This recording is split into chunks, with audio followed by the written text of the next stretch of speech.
Tere tulemast kõigile kuulajatele ja alustame siis LHV eurovõlakirjade fondi tutvustava sükse vestlusega. Mina olen LHV varahaldusjuhatuse esimees Vahur Vällistu ja minuga on siin täna siis selle fondijuht Romet Enok. Tere, Romet! Tere, tere! Aga hakkamegi kohe niimoodi täitsa algusest minema, et räägi, mis asi see LHV eurovõlakirjade fond üldse siis on? Okei. Selle loomise idee oli selles, et kui me mõtleme erinevate investeerimisvõimaluste peale, mis ettevõtetel või säästjatel on, kui me praegu näeme Eestis seda, et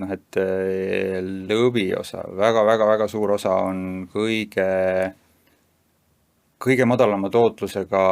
või kõige võimaliku madalama tootlusega varaklassis ja nüüd, kui me kujutame ette neid erinevaid alternatiive, et hoius on nagu see üks nii-öelda ankurots ja siis kui kujutame ette mingisuguseid venture capital või private equity laadseid investeeringuid, mis oleks see teine ots, siis vaadates natuke nagu ringi, siis puudu on see kõige esimene samm, kuhu inimene võiks oma päriselt kogunenud vara investeerimisega nagu liigutada, et hoiusest hüppe kinnisvarasse, laenutoodetes, venture capitali on nagu see ei ole kuskil maailmas päriselt selliselt toimunud, vaid loogiliselt ta peaks toimuma nagu hoiusest kõige madalama riskiga võlakirjadesse ja selliselt sai see toode valmis disainitud. Ja no me ju näeme ka, eks ole, seda, et hoius on ju sisuliselt nii tähtajaline kui siis, eks ole, ka nõudmiseni hoius on sisuliselt kõige laiemalt kasutuses olev finantstoode või instrument, eks ole, nii ettevõtete kui eraisikute jaoks, et need miljardid, mis on meil siin paigutatud hoiustesse, on ikka väga märkimisväärsed, et ja seda kasutavad, eks ole, nii ettevõtted kui eraisikud, et aga kes näiteks ettevõtte vaatest, et miks ta peaks üldse mõtlema, et tahaks liikuda hoiusest võib-olla mõnda teise kohta, et ettevõttel on ikkagi nagu raha vaja, eelistavad võib-olla kindlust, stabiilsust, et mis siin see nagu eelis võiks siis olla?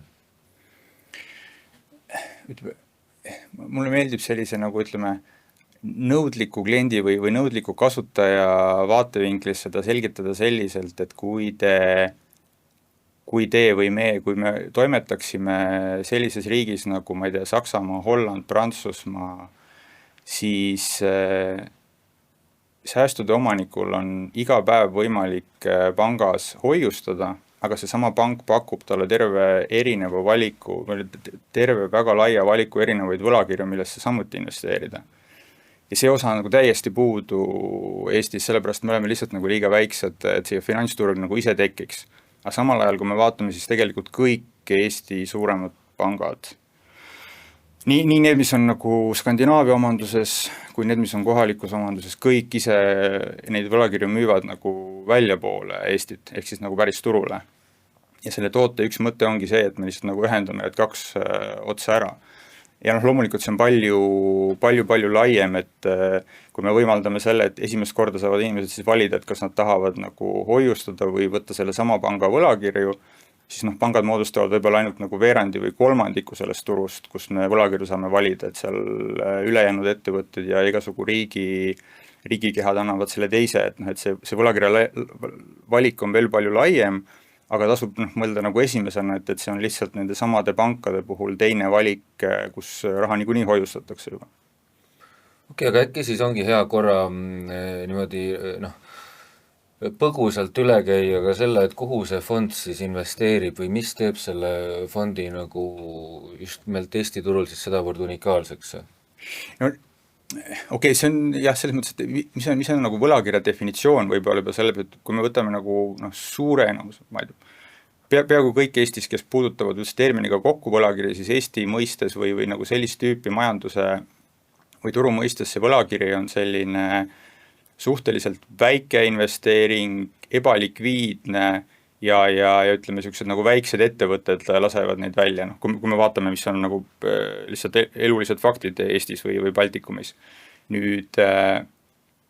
see päris võlakirjaturg ja see võlakirjaturg, kuhu me investeerime ja kuhu me ajalooliselt nagu pensionifondidega investeerime oleme, on vastupidi. Need on kõige suuremad ettevõtted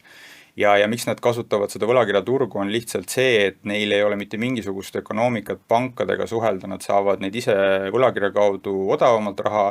ja teiseks on see, et nad saavad lihtsalt nii suures mahus raha, et ükski pank ei ole võimeline sellist finantseeringut pakkuma.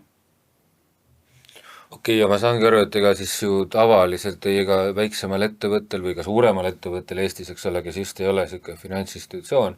või ka eraisikutel ei olegi nagu ju noh, sellistele võlakirjadele endal ligipääsu.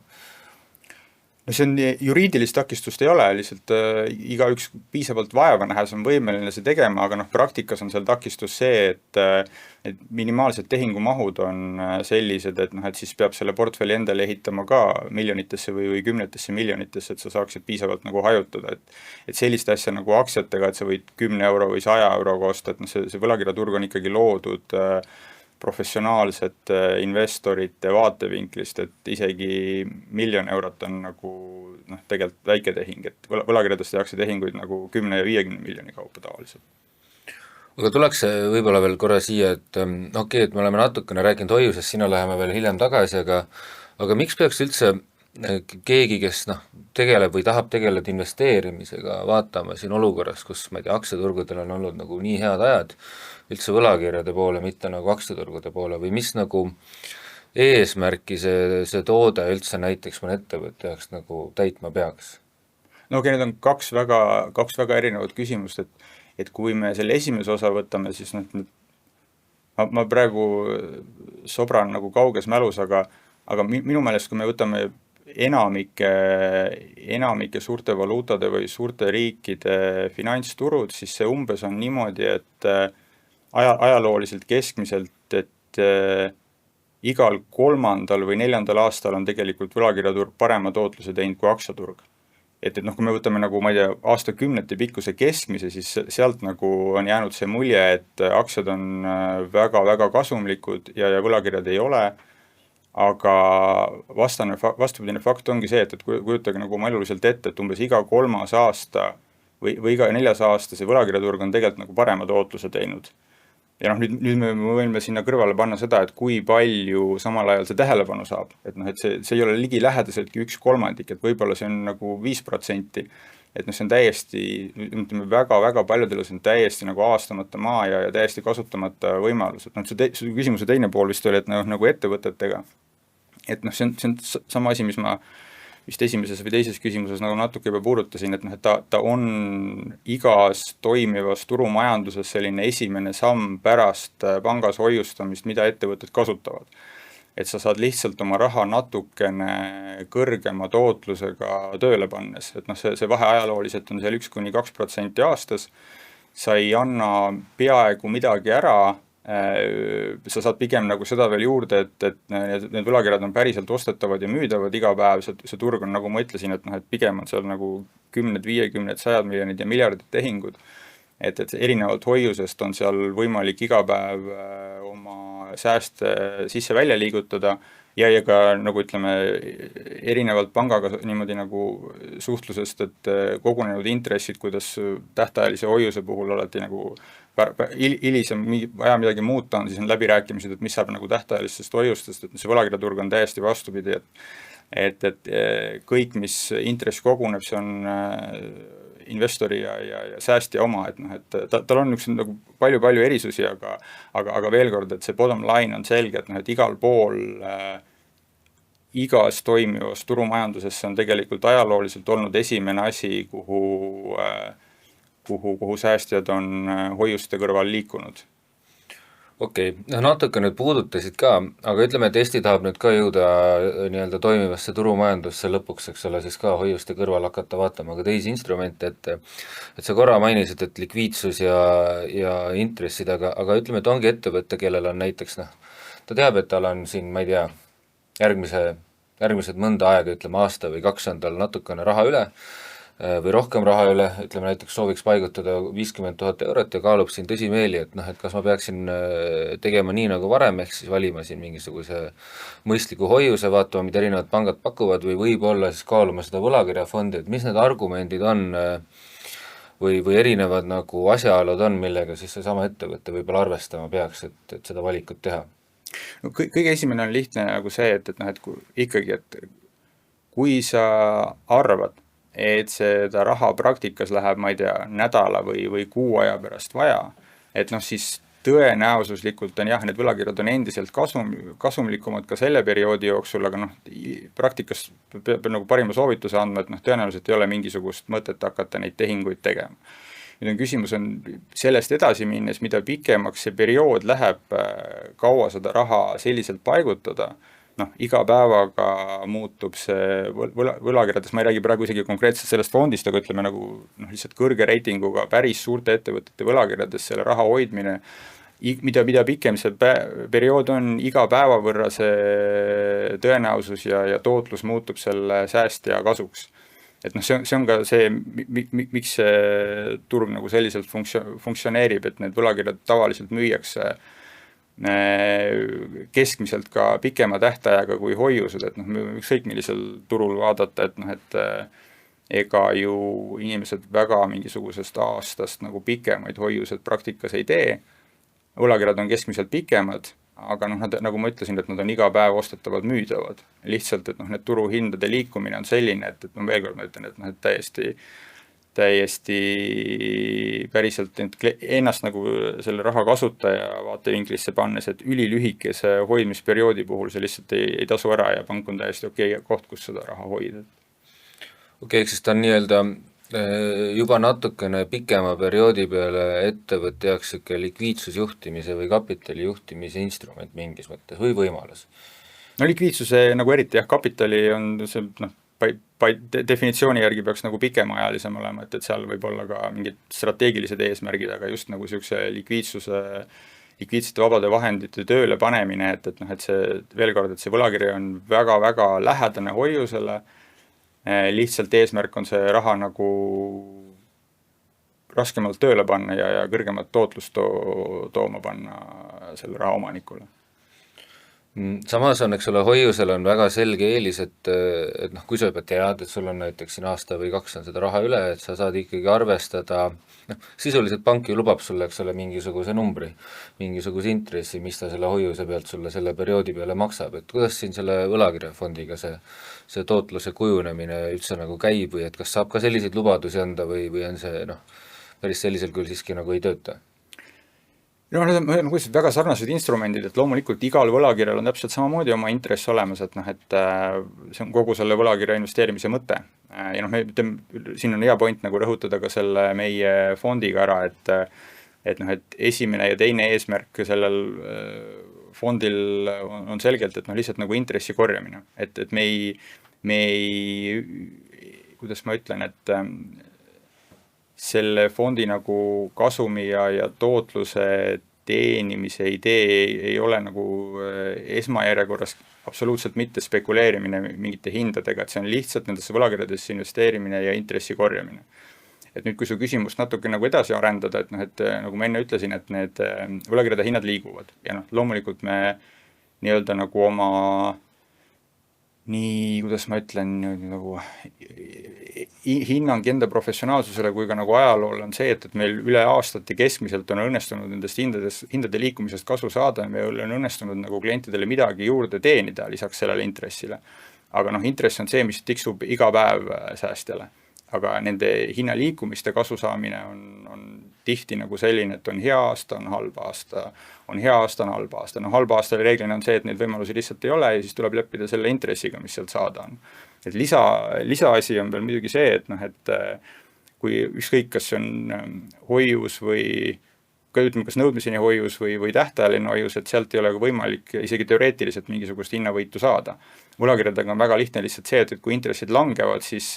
kõik võlakirjad peaaegu võidavad. Et noh, see on natuke siuke nagu lisaasi, jällegi see ei ole nagu selle fondi siukene nagu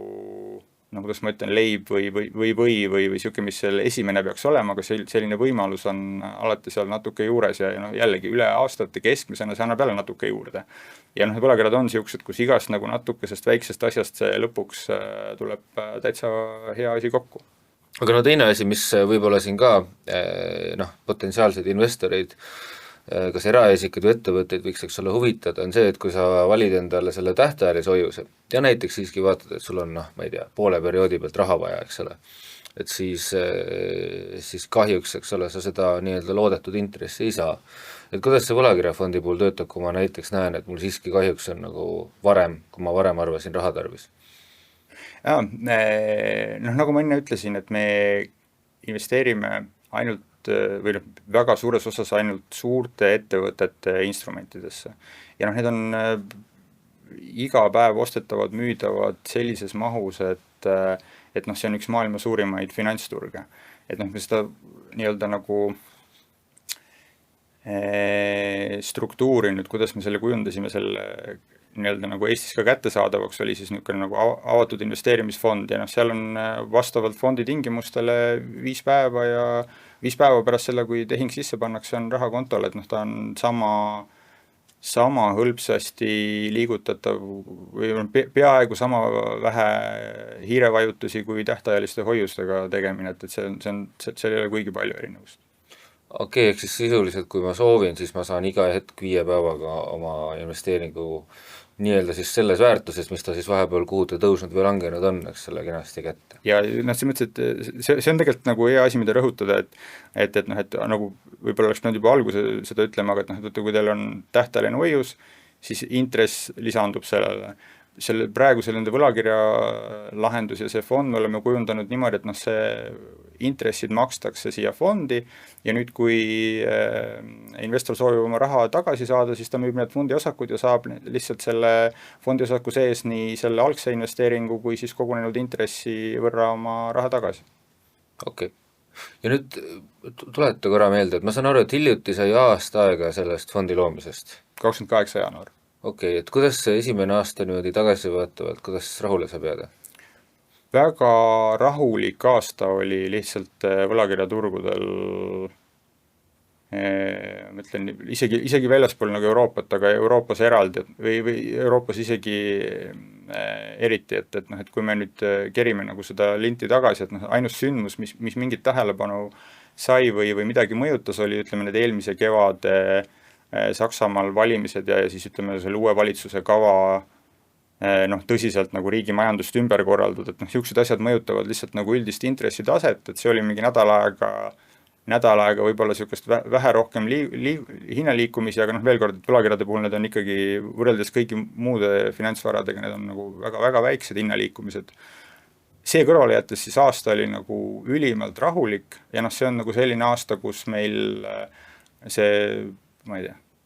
80-90% sellest tootlusest lihtsalt koosneb sellest võlakirjadelt kogunevast intressist. Et noh, praegu see intressikeskkond on selline, et noh, et umbes 3% lähedal nii ütleme, jah, nagu huvitava kokkusattumusena, et no, nii nagu minevikku vaadates kui nagu ette vaadates, kuidas me selle fondi praegu kokku paneme, et see niisugune kogunev intress on seal 3% lähedasel tasemel ja siis üle selle tootluse on see, et mida me loodame ja sihime siis saada nendest hinnaliikumistest kasu, et noh, selleks need hinnaliikumised loomulikult nagu peavad esiteks olemas olema, et veel kord, et selline aasta nagu eelmine aasta, see on niisugune nagu rahulik aasta, see peaaegu 3% kogunes sealt intressidena ära ja lähme edasi. Aga siis nagu edasivaatavalt on nägemus, et tulevad nagu vähem rahulikud aastad või miks just nüüd see fond nagu loodud sai, et okei, et aasta oli siuke rahulik, aga aasta tagasi otsus siiski sündis selline fond, eks ole, püsti panna. Et mis see nagu selle ajastusel oli ka mingi konkreetne nagu eesmärk või mõtte, tagamõtte siin juures? Okei, ja see on nagu 2 punkti, et üks on see, et noh, miks praegu on see, või ütleme noh, alustasime siis jah, täpselt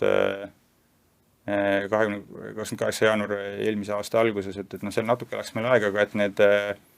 see fond püsti panna, et noh, see on nagu päris niisugune reguleeritud sektori jätkuvalt,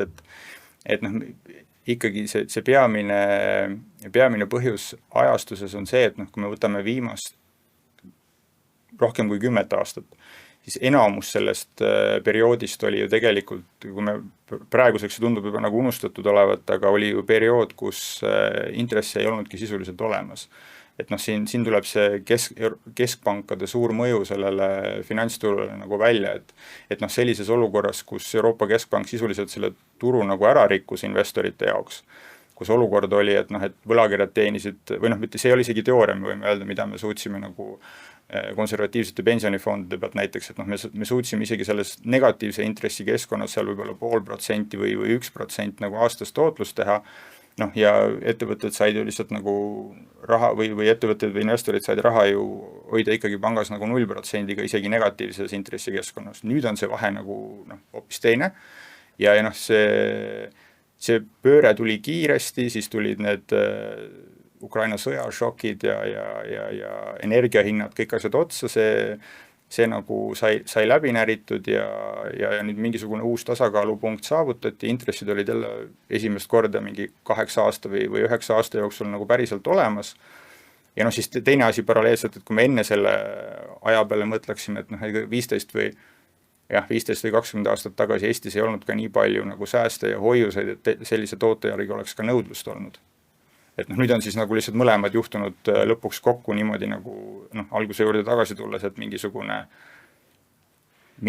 nagu turumajandus natuke rohkem võiks nende säästude tööle panemisel ka olla, et on ühelt poolt on olemas nii intress, mida võlakirjadelt teenida, nii-öelda nagu pakkumise poolelt ja nõudluse pool on see, et ikkagi need hoiused on samamoodi Eestis kasvanud nii palju, et me näeme, et see nii-öelda nagu kokkupunkt võiks esimest korda olemas olla. Okei, et kui siin nüüd niimoodi üritada ise niimoodi asju natukene kokku võtta, et kellele see asi võiks siis mõeldud olla, siis paranda mind, kui ma nüüd kuskil täitsa mööda panen, aga iseenesest keskkond on selline, kus intressid, kus nii-öelda nii nagu keskpankade intressid kui ka intressiturg tervikuna ei ole enam päris nullilähedane, ehk siis sul on juba siin midagi võimalik ka võlakirjadega teenida,